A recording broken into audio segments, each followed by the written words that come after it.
দাম্পত্য জীবনে শান্তি আসার জন্য স্ত্রীর অনেক কিছুকে হজম করা শিখতে হয় স্বামীর। নবী করিম সাল্লাল্লাহু আলাইহি ওয়াসাল্লাম জীবনে অনেক ঘটনা ঘটেছে।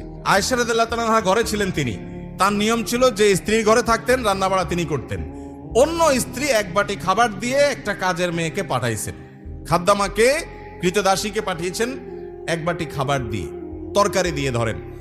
তো ভালো বুড়া রান্না করেছেন, রসুলের জন্য পাঠাইছেন।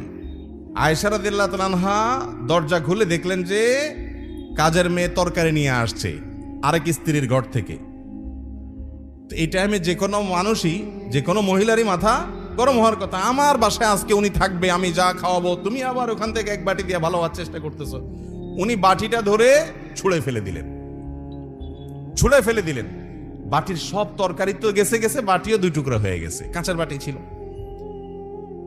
এই দৃশ্য নবী করিম সাল্লাল্লাহু আলাইহি ওয়াসাল্লাম দেখার পর উনি বাইরে হয়ে আসলেন, যা উঠান থেকে নিজের হাতে সে ভাঙা বাটিটা নিয়ে আসলেন। আনার পর একই শেপের একই ধরনের আরেকটা বাটি এই ঘরেও ছিল, আসলে তার ঘরে। ওই খালি বাটিটা নিয়ে কাজের মেয়ের হাতে দিয়ে বললেন, এটা নিয়ে ওই বাসায় চলে যাও এবং খবরদার মুখে তালা, এখানে কি ঘটেছে এর কোনো কথা বলা যাবে না, শুধু বাটিটা সেখানে ফেরত দিবা। ওখানে বাটিটা ফেরত দিছে। যিনি পাঠিয়েছেন তিনি মনে করেছেন যে কি, যে তরকারি রেখে কত সুন্দর করে ধুয়ে সাফ করে আবার বাটিটি দিয়েছে, তিনি অনেক খুশি। এই হাদিস বর্ণনা করার পর কোন মুহাদ্দিস, কোন হাদিস বিশারদ, কোন হাদিসের শেষে এটুকু অতিরিক্ত বর্ণনা করতে পারেন নাই যে নবী করিম সাল্লাল্লাহু আলাইহি ওয়াসাল্লাম আয়েশা রাদিয়াল্লাহু আনহাকে ডেকে দুই চারটা ধমক দিয়েছেন।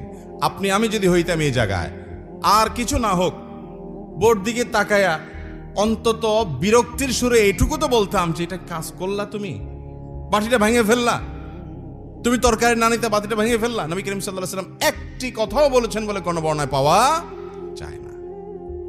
দাম্পত্য জীবনে শান্তি আসার জন্য স্ত্রীর অনেক কিছুকে হজম করা শিখতে হয় স্বামীর, আবার একইভাবে স্বামীর অনেক কিছুকে হজম করা শিখতে হয় কার? স্ত্রীর। আজ আমাদের সমাজ ব্যবস্থায় ভোগ ভোগ ভোগ, ত্যাগের কোনো নাম নিশানা নেই, যার কারণে সবর কেউ কাউকে প্রতি করতে রাজি না।